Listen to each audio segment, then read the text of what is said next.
This video was made possible by CuriosityStream.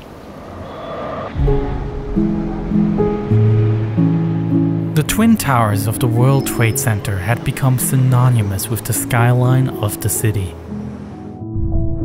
And replacing such symbols seems like an impossible task.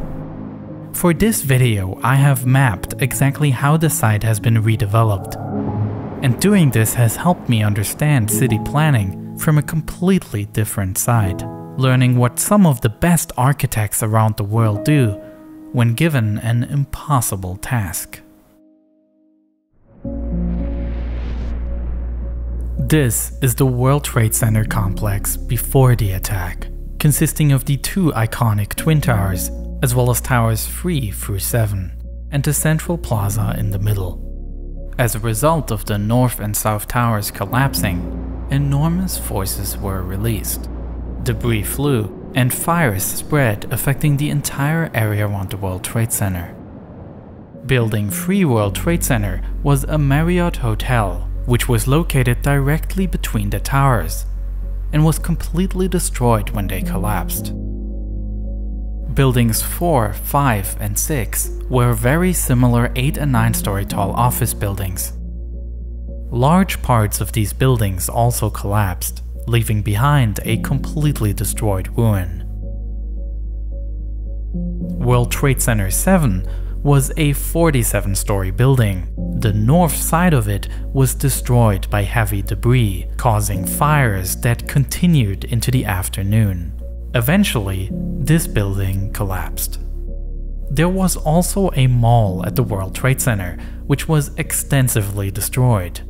This underground mall provided retail space and connected the subway to the World Trade Center. There were also a number of buildings that were not part of the World Trade Center complex, but were still affected. The collapse of World Trade Center 7 severely damaged the Fitterman Hall across the street, which was no longer usable and was finally demolished in 2009. On the other side of the complex, the collapse of the South Tower destroyed buildings, including this small church building. Originally built in the 1830s, this residential building had been converted into a Greek Orthodox church, now standing in striking contrast to the high-rise buildings all around it. While the building has survived over 150 years of urban change in New York, standing alone surrounded by a car park where other buildings once stood, the horrific attacks of September 11 brought down this church as well. On the other side of the street, the Deutsche Bank building was also badly damaged, as shown in this image, with a large part of debris from the South Tower hanging in the facade. This building also had to be demolished, and many other buildings were severely damaged but could be preserved. The attack had torn a large hole in the middle of Lower Manhattan, which was soon commonly known as Ground Zero, and the debate about what should be done with this area began. First of all, the question arises as to who actually owns the land and is in charge of rebuilding. Almost the entire World Trade Center complex originally belonged to the Port Authority of New York and New Jersey, an organization that reports to the respective governors of the two states. In order to reduce costs, New York Governor George Pataki, who was elected to office in 1995, wanted to change the ownership structure and initiated the privatization of the World Trade Center. The shopping center beneath the World Trade Center was leased to Westfield, a corporation that operates shopping centers worldwide. For the Twin Towers, as well as buildings 4 and 5, a bid from the American real estate investor Larry Silverstein was accepted, who acquired them on a 99-year lease. Larry Silverstein wasn't completely new to the site, as he had already owned World Trade Center 7 since the 1980s. 3 World Trade Center, the Marriott Hotel, was leased by the Port Authority to the hotel's real estate subsidiary. And 6 World Trade Center had already been leased to the US government, which used it as an office building for several federal agencies. After the attacks, in order to facilitate an orderly redevelopment of the site, the Port Authority tried to regain the leases. Marriott Hotels reached an agreement with the Port Authority to terminate their lease. The US government also terminated the lease and promised that it will instead become a tenant in future buildings on the site. Also, the Westfield lease was acquired back by the New York Port Authority. However, the company will later still be involved in creating new retail space on the site. Meanwhile, the Port Authority also took over the site of the Deutsche Bank building, which will now officially become part of the World Trade Center complex. Larry Silverstein, however, retained his rights under his lease, which means that the Port Authority will have to come to an agreement with him on how the site should be redeveloped. The question of what to do with Ground Zero was discussed widely, because in addition to the owners, it was a question that also concerns the families of victims of the attack. The Twin Towers of New York had become a symbol of the city, and any new use of the area would also be interpreted as a sign for how the city and the country deals with grief. A number of very conflicting proposals emerged in the years that followed. And while some have criticized the lack of progress on Ground Zero, others have criticized the urgency with which some investors want to place new buildings on the site. You've got to think about it from the point of view of a soaring, beautiful memorial. And then if we do that right, if we do that part right, then the economic development will just happen. Then millions of people will come here and you'll have all the economic development you want, and you can do the office space in a lot of different places. While New York Mayor Rudy Giuliani spoke out against creating office space in his farewell speech, Larry Silverstein, on the other hand, was interested in rebuilding the lost office space as quickly as possible. Silverstein was still obligated to pay the New York Port Authority monthly lease payments of $10 million. It turns out no matter how committed the public discourse on the subject was, ultimately, something like this cannot be decided free of economic and political constraints. Silverstein, annoyed at the slow process, immediately began building a new World Trade Center 7. This was possible because he had acquired this building years before he had acquired the rest of the site, which is why the insurance claims were settled separately. Construction on the new 7 World Trade Center started in 2002 and was completed in 2006. The glass office building is therefore not part of a master plan that was drawn up for the rest of the site during this period. Because unlike Silverstein, the New York Port Authority wanted to develop a concept for the use of the entire area before developing any buildings. The New York State government created the Lower Manhattan Development Corporation. The idea was that this new body should be able to mediate between the various interests. A design competition for the redevelopment was launched, and already in 2002, the finalists were presented to the public. The designs, made by some of the most renowned architects on the planet, deal very differently with the site's past. For example, there was this design with 2 open lattice towers that commemorate the original Twin Towers and act as a memorial to the attack. These towers, connected in one place, are not buildings with usable office space, but an open structure intended to allow visitors to climb the towers. But with some investors eager to recreate the lost office space, some of the negative reactions to this proposal show a difficulty with designing for the site. Architects need to find a compromise between a structure made to remember what happened and one made to redevelop. Another proposal deals with this exact challenge somewhat differently and tries to solve this compromise by combining both aspects. The centerpiece of the plan designed by English star architect Norman Foster are new twin towers, which are architecturally connected at several points and triangular in their shape. And shining through the transparent elements is the building's internal structure, which is directly reminiscent of the original towers that once stood. This proposal deals very directly with the fact that the missing towers will always be a part of the collective memory of New York's skyline. Therefore, the new buildings are designed so that if the lighting conditions are just right, these memories of a past skyline can reappear. For some, the proposal was a successful symbol, while others warned that these direct references to the Twin Towers will make the attacks the sole defining event for the city for all time to come.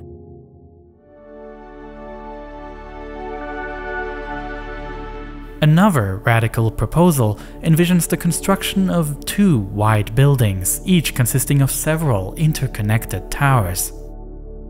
The lattice-like shape may recall the skeletal structure of the original Twin Towers, and the architects hoped that the unusual shape with solid building elements pierced by voids will symbolize presence and absence and how they interact with each other. It is not the only proposal that completely redefines the skyscraper as such. There was also this plan by a group called United Architects, who designed a large building complex with twisting sections. Their design appears somewhat as if several independent buildings have merged into one solid crystal. However, none of these designs ultimately prevailed over Daniel Libeskind's memory foundations. Libeskind envisioned several buildings standing along an arch around the original site of the Twin Towers, and the buildings are designed to align in ascending order of height when viewed from the Statue of Liberty. Libeskind, who himself immigrated to the United States as a boy, skillfully uses the symbolic power of the skyline, and his approach stands out for how personal it is. I'm doing it because I believe in it. I believe in contributing a thought about how to develop the site and what this site means to me personally also. Centrally planned is a single skyscraper with the symbolic height of 1,776 feet, commemorating the year of the signing of the Declaration of Independence. The building should have an office part as well as a thinner glass spindle that extends upwards in which gardens are located. And the spire of the building will not be centered as usual, but sit on the side, again referring to the Statue of Liberty's side-mounted torch. But as much as the focus was understandably on the symbolic center pieces, the design competition was actually more of an order for architects to draw up concepts for how the space should be used. In other words, planning the street layout and where office buildings should stand and where the memorial site can be built. The mock-ups of specific buildings, such as Libeskind's Garden Tower, only serve to offer the public a better idea of what it could become. At the same time, the mock-ups can also be understood as an indirect application by Daniel Libeskind to also be hired to design some of the buildings. At a certain point you told one journalist, I'm not here just to design the curbs of the streets. Well, I hope not. I hope that I get to design some buildings on the site, absolutely. But you're having to fight your corner. Well, nothing is given in life. Larry Silverstein felt that this competition wasn't necessary. After all, he considered himself to be able to select architects on his own, and he has chosen the architect David Child from the architecture company Skidmore, Owings & Merrill. In the years that followed, there were countless compromises and changes to Libeskind's plan, with only the basic layout remaining. While the original World Trade Center represented a large block within Manhattan, Libeskind's plan partially restored the city's original grid as it was before the Twin Towers were built. Therefore, Greenwich Street and Fulton Street were rebuilt. Another central aspect of Libeskind's design that prevailed was the idea of making the original site of the Twin Towers a memorial and a museum. However, where Libeskind could not assert himself was with the design of the new One World Trade Center. Silverstein had commissioned David Childs to have his own design made, which looked like a 64-floor tall office tower, which is extended with an open-air structure in which an array of wind turbines will be located. In an attempt to compromise, the two architects then developed a joint proposal combining the different plans, creating a building that once again had the spire desired by Libeskind. After all the private negotiations and this enforced collaboration, will Freedom Tower end up looking as it does in the latest model? If we rebuild the World Trade Center in the form of a skeleton, Freedom Tower, the terrorists win. The compromise proposal failed, and Childs was commissioned to redesign the building again, without the ambitious open-air structure. The plan for the building, as it stands today, came about. A twisting glass monolith that would become the country's new tallest building.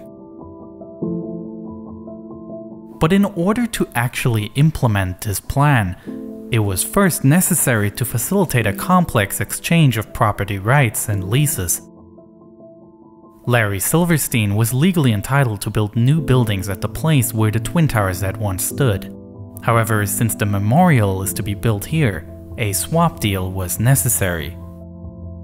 This resulted in a long-running dispute between the New York Port Authority and Silverstein over the development of Childs' new high-rise building. Silverstein wanted to build it himself, but hardly had the means to handle the project together with all of the other buildings. Eventually, Silverstein ceded his rights to use the original Twin Towers site, as well as to build World Trade Center Tower 1, to the New York Port Authority, and provided part of his insurance proceeds for these projects. In return, he received the right to build 3 new office towers, World Trade Center 2, 3, and 4. For the design of the memorial site, a separate competition had been launched, with lots of innovative ideas. For example, one design suggested stairways along the outlines of the Twin Towers that lead visitors into an underground room filled with lights.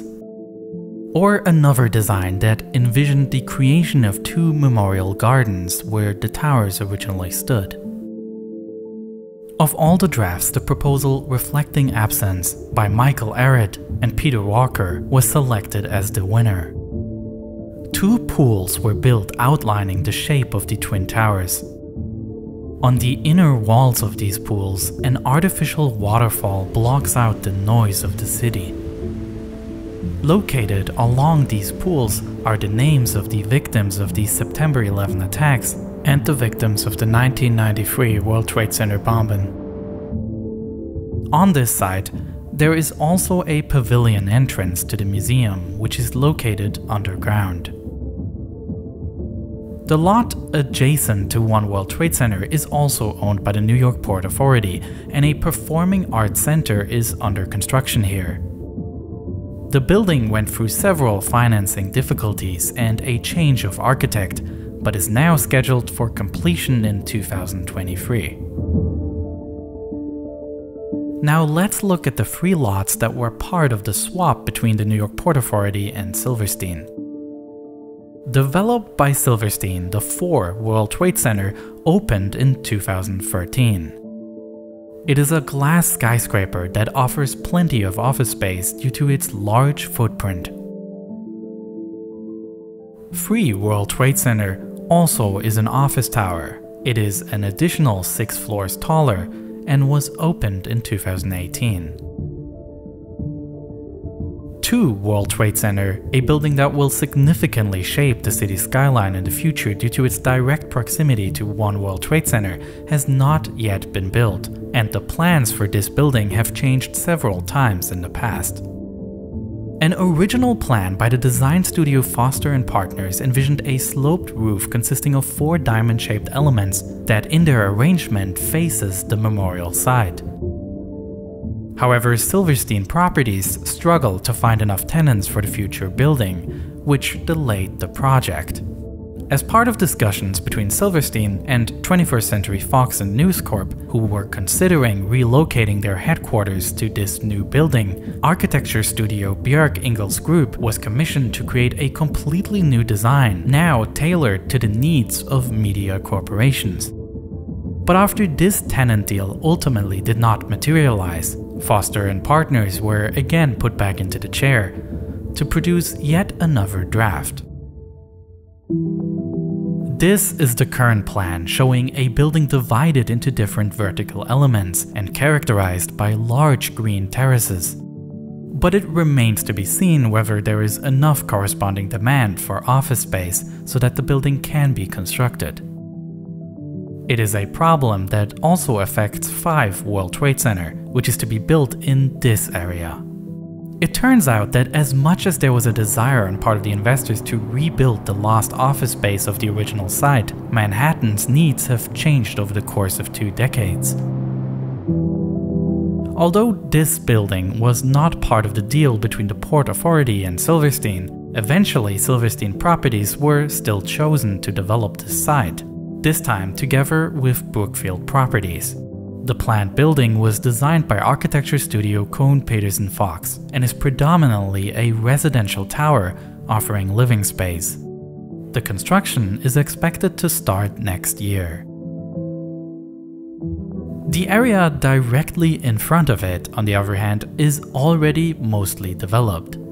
Let's go back to look at what was located here originally. The lot at the corner of Liberty Street and West Street was where the parking lot and the historic Greek Orthodox Church were located. After the attacks, the plan arose to rebuild this church, but with a much larger building, which also offers space for a museum. Not far from the original location, a building designed by Spanish architect Santiago Calatrava was built, with a circular domed center and 4 side towers. The project has been plagued by delays and increased costs, but it is well advanced in construction now, with an opening expected soon. And while the original church was in architectural contradictions with its surroundings, the new building is fully integrated into the concept for the entire site. Adjacent to the church is the newly built Liberty Park, located above a parking garage. And finally, in addition to the church, the architect Santiago Calatrava was able to design yet another prominent building at the new World Trade Center, one where pedestrian traffic will probably be the highest, the World Trade Center Station. Before the attacks, access to public transport was located below the World Trade Center, right where the shopping mall was. To this day, it is an important transit point in the city, as it connects the New York subway system and the PATH system, which runs between New Jersey and Manhattan. As a centerpiece for this transit hub, Calatrava designed the so-called Oculus building. The ambitious design is characterized by white steel ribs, which on the outside create a shape reminiscent of a white dove, a symbol of peace. And the same arrangement of ribs creates a light-filled elliptical dome that is accessible to the public to access the underground stations. At the top of this hall is a skylight which is angled to frame the One World Trade Center, while also serving as a memorial every year. The skylight was designed so that it can open and close, which is done only once a year on September 11, for exactly 102 minutes. The length between the first impact and the collapse of the World Trade Center. The arrangement is also aligned in such a way that the sunlight shines directly through this gap at that time. Unfortunately, there have been technical issues with this roof for years, yet overall the station is an intriguing design and a strong feature of the site today. And the large hall serves as the Westfield shopping mall with 2 floors of retail space. While Westfield had initially leased the mall under the Twin Towers, they have been heavily involved in creating this new space. The current World Trade Center is fulfilling many of the same tasks as the original one, providing office space for tenants of real estate investor Silverstein, a transit hub, as well as retail space for Westfield, and a new Greek Orthodox church.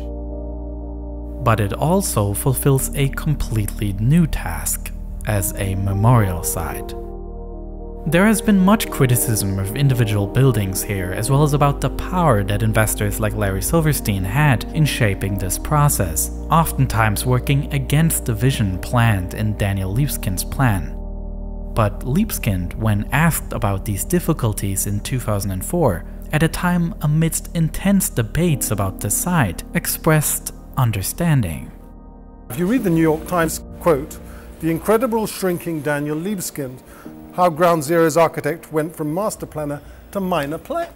If being minor player means that I believe in democracy, and I believe in compromise, and I believe in evolution, then I'm very happy to be 5'3" as I am.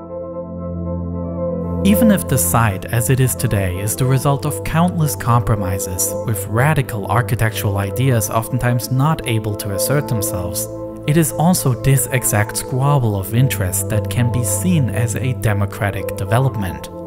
That maybe amidst all valid criticism, there is also value to the fact that interests were weighed, that this wasn't one top-down vision, but an open process.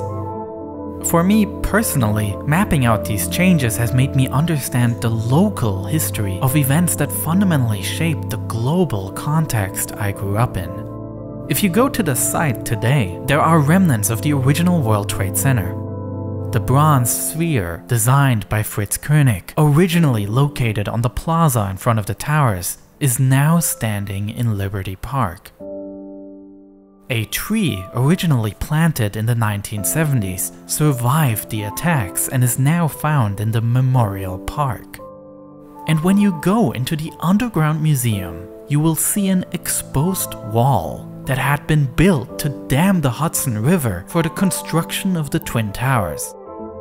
I have made another full-length video about the fascinating construction of the Twin Towers, explaining why it was necessary to build this giant wall. The video goes over the groundbreaking new methods used to build these towers that paved the way for the modern skyscraper as we know it today. And together with this video, it really rounds up the story of this site.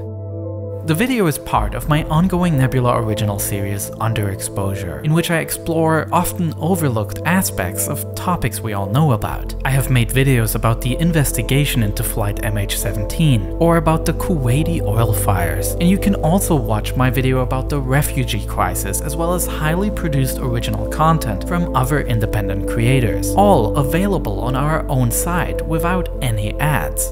The best way to get access to Nebula is through the CuriosityStream Nebula bundle deal, which at its current sales price is less than $15 a year to get full access to both sides. And CuriosityStream has absolutely incredible documentaries such as Getting Frank Gehry about the unique design approach of this world-renowned architect. So not only do you get access to 2 streaming sites, you will also support me and other educational creators in making the videos we always wanted to make. So go start watching these videos right now by clicking this button on screen or following the link in the description. Thank you so much for your support.